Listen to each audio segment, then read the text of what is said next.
नमस्कार, हम हाजिर हैं फिर से आपके समक्ष। मैं हूं अमलेश आनंद, हमारे साथ हैं पत्रकार सागर कुमार और पत्रकार सुमन कुमार। आज हम बात करेंगे विधानसभा 2025 की चुनाव स्थिति परिस्थिति पर, और आज हमारे साथ विधानसभा क्षेत्र है पालीगंज। जी हां, बिहार की राजधानी पटना से सटे पालीगंज को आप जानते हैं, और पालीगंज में जो राजनीतिक गतिविधि, राजनीतिक लड़ाई है, उससे आप भली भांति वाकिफ हैं। बड़े बड़े दिग्गज वहां के नेता बनते हैं, वहां के विधायक सांसद बनते हैं, और अब भी 2025 का जो चुनाव है ये सामने है, और लगभग पूरे बिहार की आंख जरूर टिकी हुई है। हम सागर जी से बात करने की कोशिश करते हैं। सागर जी, क्या लग रहा है इस बार जो विधानसभा चुनाव 2025 की पूरी रणनीति तैयार की जा रही है सारे पार्टियों में से, पालीगंज की स्थिति क्या रहेगी? पहले थोड़ा प्रीवियस से बताइए, वहां के वोटर्स कैसे हैं, कितने वोटर्स रहे हैं, कौन कौन लीडिंग सीटिंग रहा है, इसके बारे में कुछ जानकारी दीजिए। बिल्कुल, देखिए अमलेश जी, कुल वोटर की बात की जाए तो देखिए पालीगंज के बारे में पहले बता दे कि पटना से सटा हुआ ये है, पटना जिला के अंतर्गत पाटलिपुत्रा जो लोकसभा संसदीय क्षेत्र है उसके अंतर्गत ये सीट आता है। और फिर से वही यादव और भूमिहार जो बहुल क्षेत्र है, इसको आप मान सकते हैं। अगर कुल मतदाता की बात करें तो जो हमारे पास लिस्ट है उसके हिसाब से लगभग 2.25 लाख, 2.5 लाख से ज़्यादा और 3 लाख से कम कुल वोटर है। और सबसे ज़्यादा अगर किसी की संख्या अगर मानी जाए तो यादव समाज जो है उनकी सबसे ज़्यादा यहाँ पर है। उसके बाद लगभग यादव समाज की संख्या एग्जैक्ट तो मान के चलिए कि जो डेटा है हमारे पास, लेकिन एग्जैक्ट नहीं बता पाएंगे हम। फिलहाल 70 से 75 हज़ार 80 हज़ार के आसपास ही यादव समाज की संख्या है। उसके बाद भूमिहार है 60-65 हज़ार, कुशवाहा हालांकि काफ़ी कम है, लेकिन मुस्लिम है, कुशवाहा है, ब्राह्मण है, राजपूत हैं, कायस्थ है, दलित महादलित की संख्या जो है ना वहाँ पर अच्छी खासी है, लगभग 25% दलित महादलित को मिलाकर है।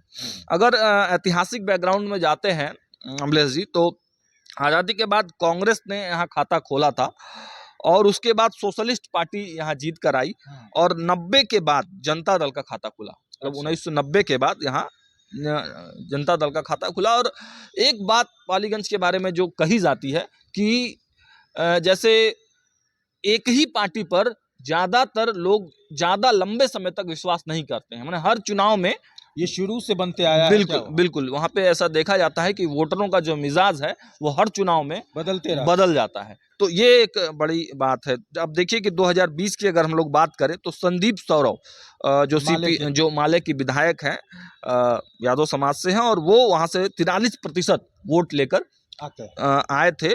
लगभग 67,917 वोट उनको आया हुआ है।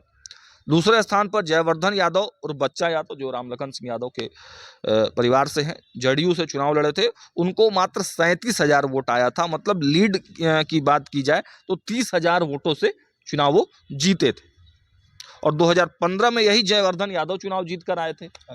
जयवर्धन यादव उस समय राजद में थे, और इनकी लड़ाई रामजन्म शर्मा जो बीजेपी में थे उनसे थी। तो ये समीकरण है कि हर बार यहाँ पर जो है बदल जाता है वोटरों का मिजाज। हम थोड़ा आपको एक और समीकरण की बात करेंगे। हम सुमन जी से बात करने की कोशिश करते हैं। सुमन सर, आप तो पहले से ही राजनीतिक विश्लेषज्ञ रहे हैं, और बहुत महीनी आपके पास रिसर्च रहता है। क्या लग रहा है इस बार जो समीकरण है वहाँ जातिगत आधार पे पार्टी कैसे अपने अपने प्रत्याशी को ये रखता है, या आपके पास कुछ नया अपडेट हो तो ये बताइए कि कैसे वहाँ चुनाव की क्या रूपरेखा बनेगी? देखिए, नया अपडेट तो आपको बिहार विधानसभा के हर सीट पर इस बार देखने को मिलेगा।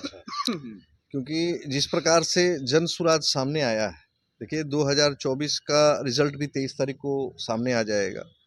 जन सुराज आया है, और मेरा अपना व्यक्तिगत मानना है कि जो भी सिटिंग विधायक हैं, जन सुराज जो भी अपनी उम्मीदवार की घोषणा करेगी वो सिटिंग विधायक को देखते हुए, उसकी जाति को देखते हुए घोषित करेगी। ये ऐसा मेरा मानना है।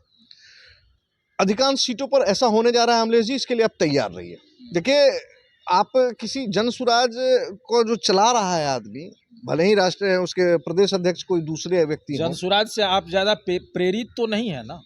नहीं, जनसुराज से मैं ज्यादा प्रेरित नहीं हूं, लेकिन आप एक बात समझ लीजिए, बहुत सारे लोगों को लग सकता है कि हो सकता है जनसुराज वालों ने कुछ फंडिंग वगैरह भी कर दिया हो, बहुत तरह की बातें होती हैं। देखिए, लोगों को लग रहा है ना कि जनसुराज 2025 विधानसभा चुनाव की तैयारी कर रहा है। 2025 विधानसभा चुनाव में वो एक समीकरण बनाएगा, समीकरण बिल्कुल बनाएगा, लेकिन मेरा मानना है कि जनसुराज 2025 नहीं 2030 की तैयारी कर रहा है। ये हुई बात, ये बात सही है क्योंकि कि इसके पीछे का जो रीजन मैं जो समझ पा रहा हूँ सुमन जी, कि 2030 तक लालू यादव और नीतीश कुमार, मैं यही बात कहने जी, वाला इसी था, बात मैं यही बात कहने वाला था। देखिए, आप एक बात समझिए, आदरणीय मुख्यमंत्री नीतीश कुमार जी, कितने साल तक आप उनको सक्रिय राजनीति में देखते हैं?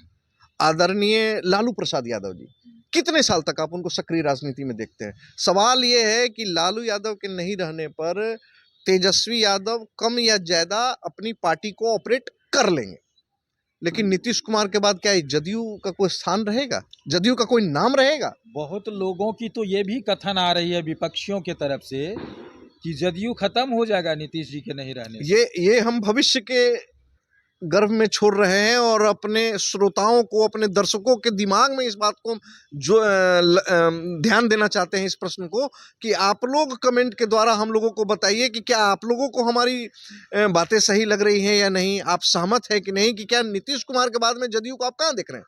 खैर चलिए, अब हम लोग आते हैं पालीगंज पर। हाँ, पालीगंज। अब देखिए, सवाल ये है, क्या पालीगंज जो है वो यादव बाहुल्य क्षेत्र है। सबसे बड़ी जाति अगर पालीगंज विधानसभा में कोई है तो वो यादव है, उसके बाद में अगर कोई जाति आती है तो भूमिहार। आप लोग समीकरण 2015 और 20 का अपने दर्शकों को बता रहे हैं, मैं कह रहा हूं थोड़ा सा पीछे आ जाइए। 2010 में 2010 में भाजपा की विधायक भाजपा की विधायक बनी उषा विद्यार्थी, तकरीबन 43,000 कुछ के आसपास में उनको वोट आया। उनका सामना था शायद बच्चा यादव से, जयवर्धन यादव उर्फ बच्चा यादव से, तकरीबन 10,000 के आसपास वोटों से उन्होंने उसको हराया था। बच्चा यादव रामलखन सिंह यादव के उन्हीं के परिवार के हैं, ठीक है ना, हम लोग बहुत पास्ट में नहीं जाएंगे। अब आप लोग एक चीज और ध्यान दें कि 2010 में माले भी वहां से चुनाव लड़ा था और तकरीबन माले को 16,000 के आसपास में वोट आया। तो अब आप एनके नंदा वहां से, जी नंदा साहब थे, पुराने माले के सक्रिय कार्यकर्ता रहे हैं, नेता रहे हैं। तो नंदा जी को आया 16,000 के आसपास में, 33,000 के आसपास में आरजेडी के कैंडिडेट को आया, यानी आप मिला देते हैं तो भाजपा से ज्यादा। यानी अगर वो लोग उस समय में माले और आरजेडी उस समय भी एकमत होकर लड़ता तो बीजेपी का खाता उस समय भी वहां से नहीं खुलता। देखिए, बटोगे तो हटोगे, हम कटोगे नहीं बोलेंगे, बटोगे तो हटोगे। हटोगे कहाँ? विधानसभा सीट पर से। आरजेडी और माले को इस बात का ज्ञान हुआ। हाँ, ऐसा नहीं है कि महात्मा बुद्ध को ही पीपल के पेड़ के नीचे ज्ञान हुआ। कई बार विधानसभा के गेट पर नहीं पहुंचने पर भी आपस में ज्ञान हो जाता है, ठीक है ना। तो इन लोगों को ज्ञान हुआ कि भैया हम लोगों का जो आधार वोटर है एक है, आधार वोटर एक है। देखिए, मैं आज भी इस बात पर कहता हूं कि माले के जो कार्यकर्ता हैं पूरे बिहार में जितने अपने पार्टी के प्रति समर्पित हैं, तो वही चीज मैं बता रहा हूं कि माले और आरजेडी मिल गया। उसके बाद आप देखिए 2015 में आरजेडी जीतता है और गठबंधन के तहत 2020 में, चूंकि 2015 में आरजेडी और जदयू का गठबंधन था, तो उस गठबंधन के तहत इन लोगों ने क्या किया कि 2020 में आरजेडी ने अपनी सीट कुर्बान कर दी और माले को दे दिया संदीप सौरभ, जिसका नतीजा है कि विधायक बनकर आया। तो देखिए, अब तो वहां पर इस बार 2025 की लड़ाई होगी। अब माले जीत, लेकिन मेरा एक सवाल है, ठीक है, माले की सीटिंग सीट है, माले के वहां से विधायक जीत कर आए हैं और जैसा कि आपने बताया कि ज्ञान प्राप्त हुआ दोनों ही दलों को और वहां से वो दोनों एकजुट हुए और एकजुट होकर जीत के आए। लेकिन राजद में भी तो कुछ लोग आस लगाए बैठे हैं, जो तेजस्वी यादव के इर्द गिर्द घूमने वाले लोग हैं, वे लोग भी तो आस लगाए बैठे हैं कि पालीगंज, शायद पालीगंज मिल जाता तो पिछली बार आरएलएसपी उपेंद्र कुशवाहा की पार्टी से मधु मंजरी चुनाव लड़ी थी, 5400-5500 के आसपास में उनको वोट प्राप्त हुआ था। तो मधु मंजरी गई हैं, कुशवाहा के साथ में थी, कुशवाहा है, कुशवाहा लोगों पर आरजेडी की विशेष कृपा दृष्टि भी पड़ गई है। पिछले लोकसभा चुनाव से आप लोग देख रहे होंगे। अब उनके भाग्य कहाँ से खुलता है, कैसे खुलता है, ये तो देखने का विषय होगा, आगे देखने का विषय होगा। फिलहाल आप देखिए एनडीए में, देखिए मैं आपको बता रहा हूँ, एक बीजेपी मिनट रोकना चाहूंगा, एनडीए की बाद में करेंगे।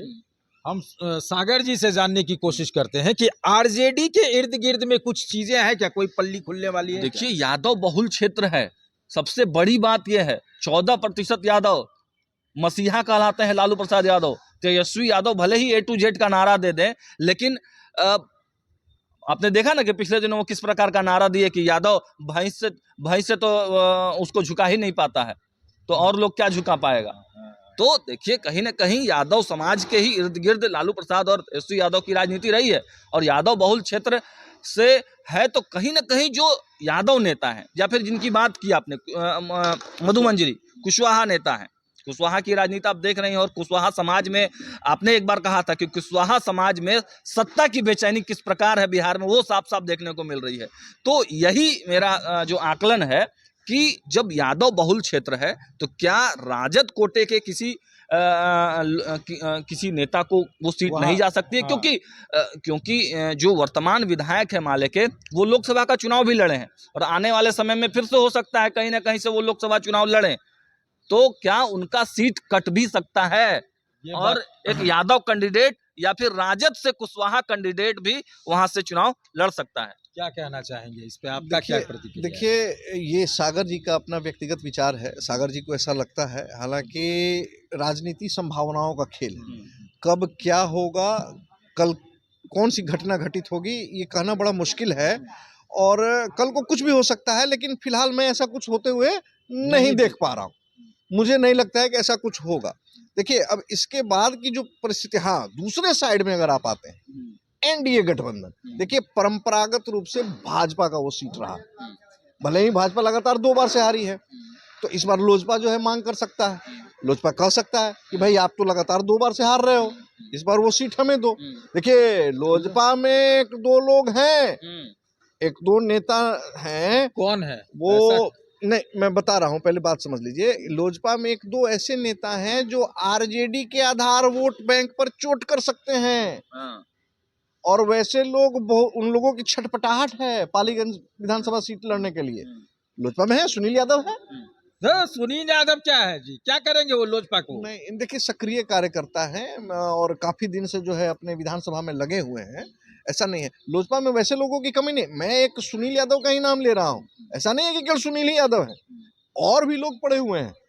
देखिए लाइन जो है ना, वेटिंग लिस्ट बहुत लंबा है। लेकिन हम लोग कोई पीआर एजेंसी खोल के थोड़ी बैठे हैं सुमन भैया कि सबका नाम हम लोग बारी बारी से बताते रहेंगे। बिल्कुल, जब सुनील यादव, देखिए मैंने उनका नाम इसलिए लिया कि जब वो पार्टी में शामिल हुए थे तो मैं उस कार्यक्रम में भी गया था, और जिस प्रकार का जन सैलाब लेकर गए थे वो, मैंने उसको भी देखा था।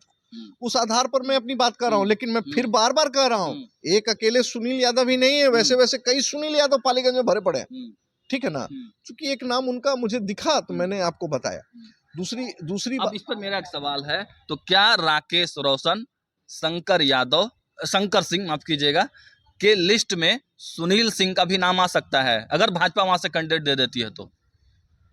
देखिए सागर जी, अभी आप ही के दिमाग में क्या चल रहा है, कल को आप क्या करेंगे, ये कौन कहता है? ये कोई नहीं कह सकता है। देखिए लोग अपने तरफ से बातें करते हैं, क्योंकि चिराग पासवान और लोजपा रामविलास के यहाँ से बागियों की जो लिस्ट है, क्योंकि चिराग पासवान पहले खुद बागी, फिर शंकर सिंह बागी, फिर राकेश रोशन बागी, उसके बाद देखिए तिरहुत स्नातक सीट से राकेश रोशन चुनाव लड़ रहे हैं। बड़ी अच्छी बात उन्होंने कही, मुझे उस बात का सार समझ में आ गया कि गठबंधन बलि मांगता है। आपने पिछली बार 135 सीट पर अपने प्रत्याशियों को लड़ाया, हर जिले में घूम रहे हैं, आशीर्वाद यात्रा और कई तरह की यात्रा आपने की। आपको सीट कितना मिलेगा? जदयू 110 सीट कम से कम लेगा, भाजपा 100 सीट से कम में आ जाएगा क्या? मांझी जी अलग मुंह फुलाए हुए हैं, मांझी जी का तो कंपटीशन चिराग से हो गया है, बिहार रैली पे निकले हुए हैं, उनकी भी एक लालसा, उनकी भी एक अलग लालसा है। मांझी जी का कहना है कि हम चिराग से कम नहीं लेंगे। तो सवाल ये है कि एक अनार 100 बीमार, है ना। तो 110 सीट अगर जदयू लेता है, 100 सीट बीजेपी लेता है, तो 33 सीट में इन लोगों को कबड्डी खेलना होगा। अच्छा, तो 33 सीट में अब कैसे कबड्डी खेलेंगे? चिराग कितने लोगों को देंगे? 20 लोगों को, 25 लोगों को? वादा 100 लोगों से किया हुआ है, 50 लोगों से किया हुआ है। तो बाकी लोग क्या आएगा? राजनीति में केवल आया है लोग गाड़ी में आपका एक साथ काफिला का हिस्सा बनने के लिए, आपके पीछे पीछे चलने के लिए। राजनीति में कोई सही समाज बात। सेवा के लिए नहीं आया है। बिल्कुल सही। अपना चेहरा चमकाना है, पद प्राप्त करना है, इस आधार पर, चाहे जदयू हो, बीजेपी हो, लोजपा हो, कोई भी हो। यहाँ हम विधायक और मंत्री बनने आए हैं। एनडीए की बात कर रहे थे हम लोग पालीगंज के लिए, हाँ। तो लोजपा की तो बात हो गई। चलिए, यहाँ भी कई लोग हैं और सीट मांग सकते हैं चिराग पासवान। आगे अगर बात की जाए बीजेपी की, बीजेपी का से कौन क्या लग उषा रहा है? विद्यार्थी, देखिए, वो भी पिछले बीजेपी दिनों से काफी सक्रिय दिख रही हैं, देखिए, उषा विद्यार्थी।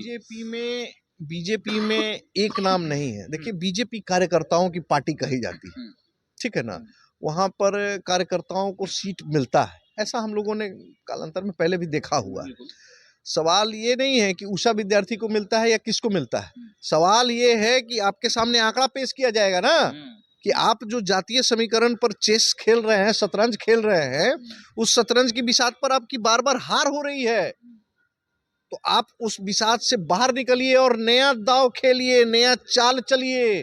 तो नया चाल चलने के लिए मैं फिर से कह रहा हूँ, बीजेपी कुछ सोचने की अगर जहमत करेगा तो भूमिहार समाज वहां गुस्सा हो जाएगा, नाराज हो जाएगा, कहेगा हम बीजेपी के सीट पे तो हम खड़ा होते हैं, तो दूसरे को कैसे दे दिए।